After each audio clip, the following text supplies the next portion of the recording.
My capstone project. Part 1. The planning stage. My chosen topic was what can I learn from trying to write the screenplay for a full-length movie? First off, I should probably answer what is a screenplay or what is the purpose of one.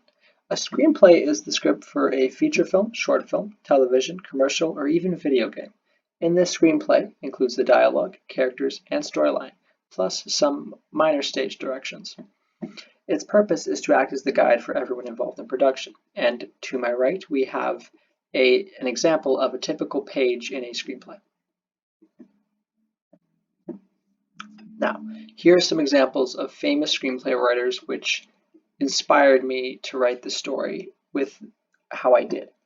We have Quentin Tarantino, Akira Kurosawa, Robert Eggers, and Steven Spielberg. All of these are very famous directors. Robert Eggers a bit less well known than the others, but I really do love experimental cinema, and he is very good at that. So I wanted him to also influence me, and I wanted all of these fantastic scriptwriters and directors to. I wanted to take something, but I didn't want it to seem like I was copying from them. Now, my prior experience with screenwriting. I wrote a short script for my scriptwriting 11 class. It was designed for a theater play, so that means I didn't have to format it the same way I would for a movie. I've also started some screenplays, but I always drop the projects due to feeling dissatisfied with them. I've analyzed/critiqued movies and their screenplays on my Instagram review account. It's called the Placuni Review, and I've been doing it for about a year and a half now. I really enjoy looking at specifically the writing and how characters are written in these reviews. There are also different writing styles that I'm aware of through movies I've seen. These are going back to the 4 famous scriptwriters/directors I took a lot of inspiration from. Now, why did I select this topic? I love watching movies and I love watching writers express themselves through their scripts. It's something I want to personally try. I've had the concept of Birthright, the name of the script, for a while now. I love the concept, but anytime I tried to write it, I became dissatisfied and gave up. The screenplay for this idea, however, is somewhat long, so I would have to write it for a movie. I will mention later how this can be a problem. And either screenwriter or director are my dream jobs. Writing a screenplay would help me find out if doing this career is practical for me. Now, what are some challenges I can foresee? Writing a feature-length film, which is 75 minutes or longer, will be extremely time-consuming since I only have a month. And I've never written one before, so this is a completely new experience for me. Part 2, the experience. My research. I started by looking at many websites for tips on writing and plotting characters. All I found is that writing is subjective and there is no correct way to write a script. The only useful advice I found was to get constant feedback from other people in your story, which I did through my mentor and occasionally my mom. And after this product, I will have some of my friends look over it who requested and see what their feedback is. And also don't worry about making the first draft perfect, which is something I struggled with across the product. And read the screenplay from famous movies, which I also struggled with. And when I found my mentor, she reaffirmed that I shouldn't expect too much from the first draft. My mentor, Karen Skoda. My mentor has been heavily involved in the writing and acting parts of the film industry. Once she started to give advice, my script became much harder to write, but I could also see it becoming much better. And there were 2 pieces of advice which really stuck to me throughout this entire process, which I will get into.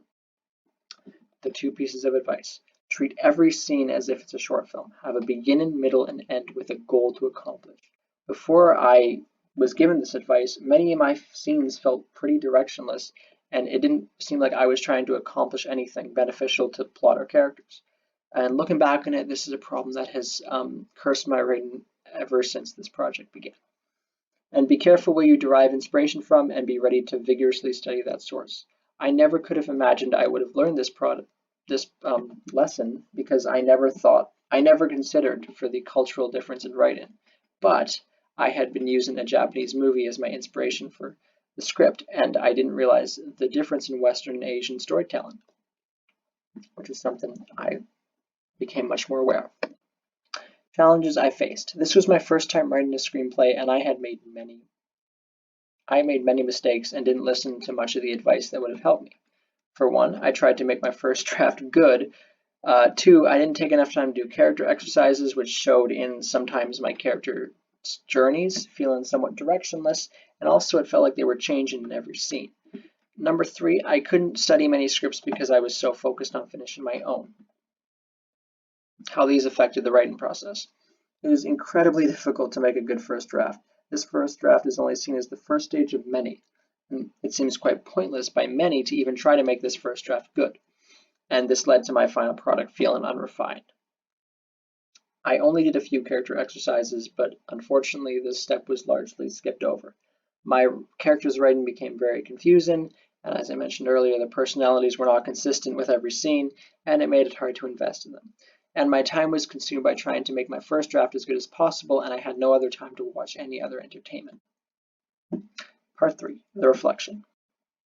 How I felt about the finished product. I had to learn many lessons by making mistakes, and it took all my time. But I'm still very proud of what I've been able to accomplish. The final product ended up being 69 pages and nearly 13,000 words. Now, I also feel very drained and realize how much intensive work it is to create a rough draft. I will probably need a break before I can return to this script. Now, what did I learn? I learned the following. It is important to understand the different cultures I represent in my characters and even the structure of my plot. I should definitely look for people who are a part of this culture or who are experts in it before I try to tackle this. Number 2, the first draft doesn't have to be good. In fact, you are hurting yourself if you try to make it good. Number 3, I need to watch more movies and analyze their screenplays. I can't think of a better way I could gain experience than from watching someone whose job is to create good screenplays. Number 4, how difficult the writing process is. Some 5-minute scenes took me a whole day or an entire 2 days to write. I have much more respect for everyone involved in filmmaking, and that will reflect in my future film reviews on Instagram. Number 5, every scene should have merit as its own story, while also complementing the rest of the film. Do I want to continue writing screenplays? With all the lessons learned, I'm more motivated to continue writing than ever. I'm excited to try another screenplay using all the lessons I've learned from this experience, in hopes of becoming gradually better and better. For this idea specifically, I want to keep on improving the story and seeing how it evolves. I still see screenwriter as a potential career option, and I'm passionate enough about this topic to do it for a living. Becoming better also sounds like an extremely difficult but exciting challenge. Thank you for listening.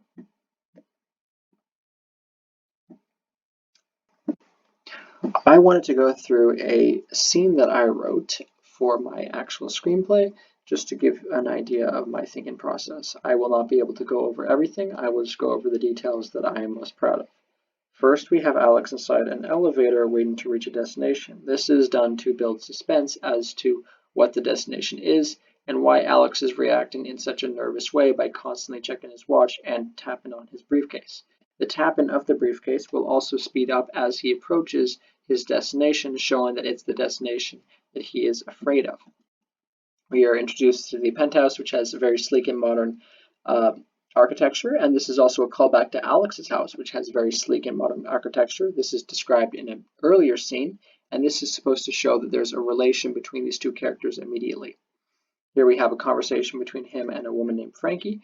Frankie speaks very formally, and so does Alex. It shows that the expectation that the organization that they work for has for how the co-workers interact with each other.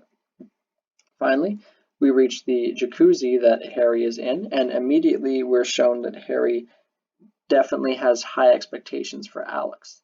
And it's also revealed that Alex is Harry's son. And we see a back and forth between them. And in this scene, I wanted to show how Harry is very harsh to his son, but also still wants to look out for him and has that fatherly instinct, since he wants him to go back on another risky mission, but he's going to send other hunters to make sure he's performing well, which could be Harry's way of making sure that he is safe. We have Alex talk about how he's nervous that he can't do this job for much longer. Harry immediately walls this out as an improbability. I wanted to make the father-son dynamic very clear in this one scene, and I think this has been well executed. And this ends with Alex feeling frustrated and Harry being very stubborn. And also Alex calling himself pathetic, showing the discontent that he has for his situation and himself.